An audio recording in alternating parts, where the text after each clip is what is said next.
நெல்லை தொடர் மழை காரணமாக சேதமான நெற்பயிர்களுக்கு நிவாரணம் வழங்க வேண்டும். இயற்கை பேரிடராக கருதி உரிய நிவாரணம் வழங்க முதலமைச்சருக்கு சபாநாயகர் அப்பாவு கடிதம்.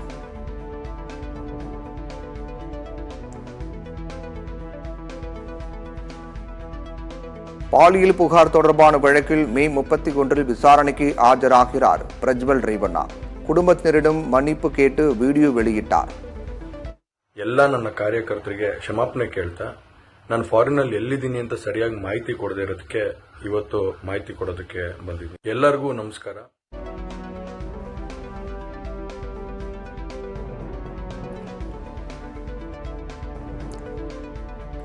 பாலியல் தொல்லை சம்பவம் தொடர்பாக பெற்றோர் மற்றும் தாத்தா பாட்டியிடம் மன்னிப்பு கோரினார் பிரஜ்வல் ரேவண்ணா. மக்களிடமும் ஜேடிஎஸ் தொண்டர்களிடமும் மன்னிப்பு கேட்டு வீடியோ வெளியிட்டார்.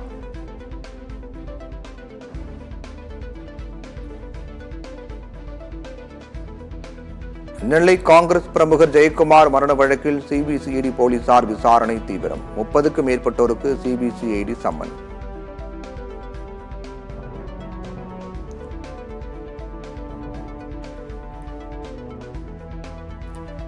நெல்லையில் அண்மையில் 6 பேர் கொண்ட கும்பலால் படுகொலை செய்யப்பட்ட தீபக் ராஜ் உடல் இறுதி ஊர்வலம். நெல்லை 4 வழி சாலையில் திருநெல்வேலி கன்னியாகுமரி போக்குவரத்து ஸ்தம்பித்தது.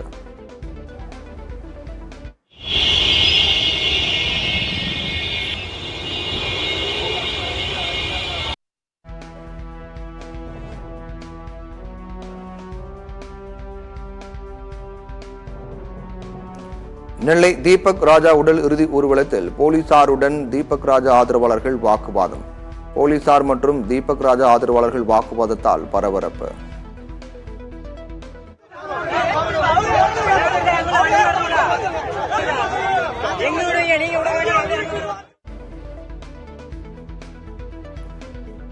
தொண்டு நிறுவனங்கள் நடத்தும் 175 சிறப்பு பள்ளிகளில் பயிலும் மாற்றுத்திறன் குழந்தைகளுக்கு ஜூன் 1 முதல் மதிய உணவு திட்டம்.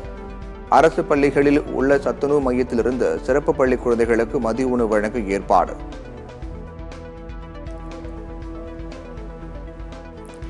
உயர்கல்வி மாணவ சேர்க்கையில் தமிழ்நாடு முதலிடம். புதுமை பெண் திட்டத்தால் கல்லூரிகளில் சேரும் மாணவிகளின் எண்ணிக்கை 34% உயர்வு. தமிழ்நாடு அரசு பெருமிதம். முல்லை பெரியாறு அணைக்கு பதிலாக புதிய அணை கட்டும் முயற்சியில் ஈடுபடும் கேரள அரசு. தேனி திருப்பூரில் தமிழக விவசாயிகள் போராட்டம்.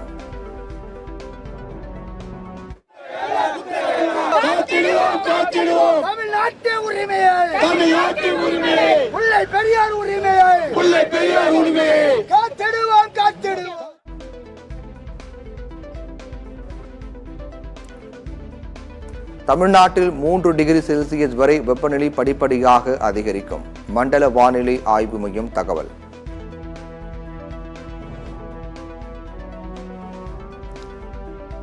தமிழ்நாட்டில் 7 நாட்களுக்கு ஒரு சில இடங்களில் லேசானது முதல் மிதமான மழை பெய்ய வாய்ப்பு. சென்னையில் அடுத்த 2 நாட்களுக்கு வானம் மேகமூட்டத்துடன் காணப்படும் எனவும் வானிலை ஆய்வு மையம் கணிப்பு. தேனி தெய்வேந்திரபுரத்தில் சூறை காற்றால் முறிந்து விழுந்த பப்பாளி மரங்கள். பல மாத உழைப்பு வீண் ஆனதால் விவசாயிகள் வேதனை.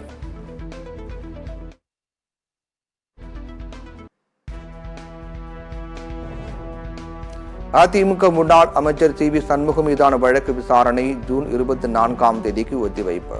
முதல்வர் குறித்து அவதூறாக பேசிய வழக்கில் விழுப்புரம் நீதிமன்றத்தில் ஆஜரான நிலையில் வழக்கு ஒத்திவைப்பு. அடுத்த 5 நாட்களில் கேரளாவில் தென்மேற்கு பருவமழை தொடங்குவதற்கான சாதகமான சூழல். இந்திய வானிலை ஆய்வு மையம் தகவல்.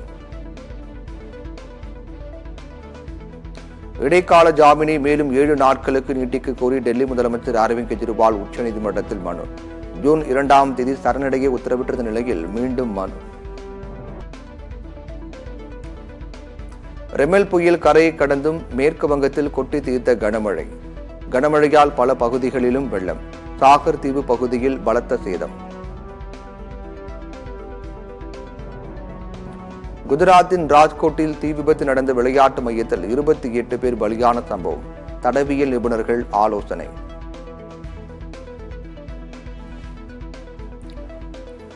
கொல்கத்தாவில் விமான சேவை வழக்கம் போல் மீண்டும் தொடங்கியது.